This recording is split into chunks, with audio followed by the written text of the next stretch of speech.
Ladies and gentlemen, over the past couple of weeks, I have made several different videos on Commander Phillip Graves. We looked at his full story, and then we dove into the fact that he is probably not dead, followed up by a deep dive into Shadow Company. All of these videos have come together and left us with the big question, is Commander Phillip Graves really dead? Well, today, turns out we have an answer to that. Our first proof, our first evidence that Commander Phillip Graves is in fact not dead, but completely alive and will be making a return to Modern Warfare 2. And I believe it'll be happening sooner rather than later because of something we found out from the voice actor of Phillip Graves. It appears as though he's going to be coming back, and we actually have a little bit more evidence to this than I ever thought we were going to get, unless he just full-on came back in a cutscene. So what we're going to do in this video is I'm going to quickly break down where he went, what happened to him at the end of the game, and then dive into my theory behind it,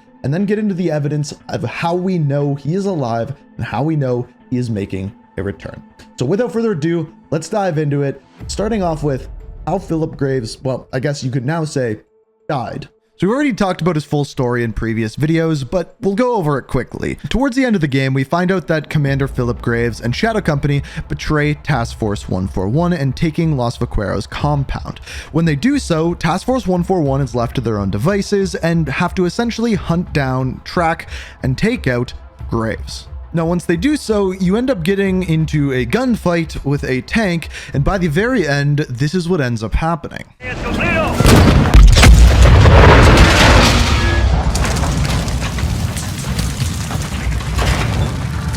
Did it so? You and me, hermano. Brought a gun to a tank fight. Yeah, we did. So up the coast, and we're ready. Graves is KIA. How's Price? Angry. Lost a good cigar in the crash. Pilot's okay too. Out. Alejandro, la base está asegurada. Graves está muerto.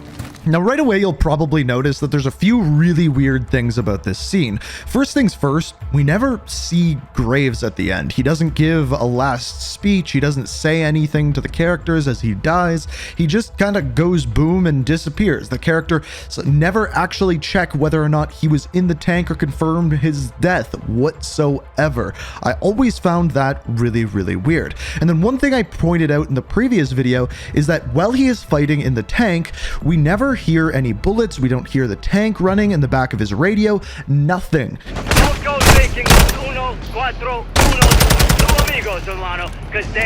You could chalk this up to lazy audio design, but I don't think that's actually the case. If we go back to the AC-130 mission, when you hear people talking through the radios, you can hear the current gunfire going on through the radios. They clearly were able to do that and designed the mission thus-wise. However, during the tank fight, we hear nothing through Graves' radio.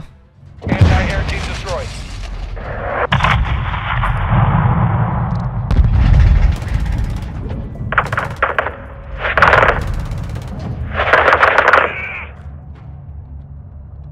Visual on an anti-air team west of the school building.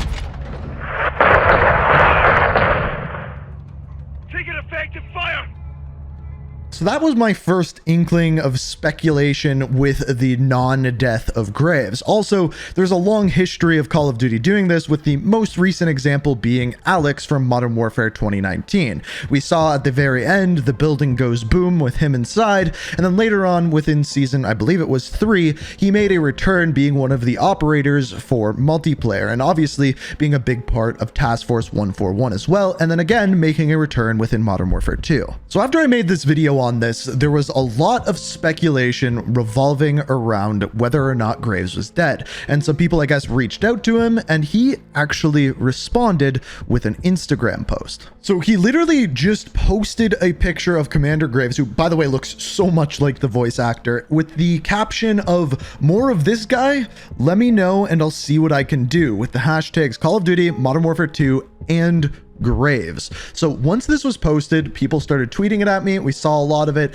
And then someone responded to him with a comment that said, yes, a lot more, maybe even as an operator in MW2 multiplayer. So he then responded to this with a really cryptic message. Now, I want to say that I've gone back to the Instagram post and this is actually removed from it. The comment is no longer there whatsoever. But when you take a closer look at this, it appears as though he responded --, which if you look at Morse code is the letter C, which can mean two different things. It can literally just be the letter C, or he's responding in Spanish saying C. In other words, yes, he's coming back as a multiplayer operator.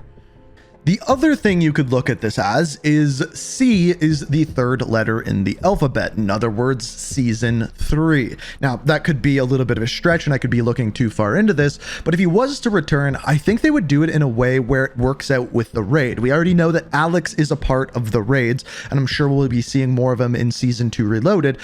But with the raid happening in mid-season 3, I could see him coming as not the title operator for season 3, but having to do with the raid. Maybe it is revealed throughout that raid that he is returning. Now, let's take another look at how that could happen. So way number one would be somehow through the raid. Maybe Graves has captured Alex or something along those lines. Maybe he's working with Alcatala to cover up more. We don't know. But another option is Ashika Island, because you see, when Ashika Island was introduced to us, we found out about the backstory behind it. Shadow Company has moved in to fight the ultra-nationalist Coney forces, the same forces that stole the ballistic missiles from Shadow Company within the campaign of Modern Warfare 2. But we also got more. In an information from Infinity Ward, they said, recently intercepted communication suggests that elements of Shadow Company under the leadership of Redacted have taken control. In other words, that redacted person, who I originally assumed was actually General Shepard because we knew that he was in the win because of the end of the campaign, well, it turns out that this person who could be in leadership of Shadow Company could really be none other than Commander Phillip Graves. If he didn't die, if he was not in that tank, it could be him in charge of Shadow Company. So that is it. That is our proof that Commander Phillip Graves was not in that tank, he did not die, and he is still working behind the scenes for Shadow Company. With Shadow Company becoming a bigger part of Al Mazrah and of course Ashika Island, I expect to see much more of this coming within the future. In my opinion, Phillip Graves was one of the best characters to be implemented within Modern Warfare 2, and to see his story continue in one way or another, even if he somehow turns and becomes a good guy and once again starts working with Task Force 141, I think that redemption arc could be very cool. Or maybe he's evil, maybe he's working in Al Mazrah with Alcatala alongside the ultra-nationalists. I would find that hard to believe, but hey, we don't know at this point. But this is our proof. This is what's going on behind the scenes. And if you enjoyed the video, you found it informative, always appreciate it if you hit that like button. If you're new and like these story videos, I do them all the time on the channel, at least once a week. So if you want, subscribe, turn notifications on. That's always appreciated as well. But as always, thank you so much for watching. And until next time, peace out. We are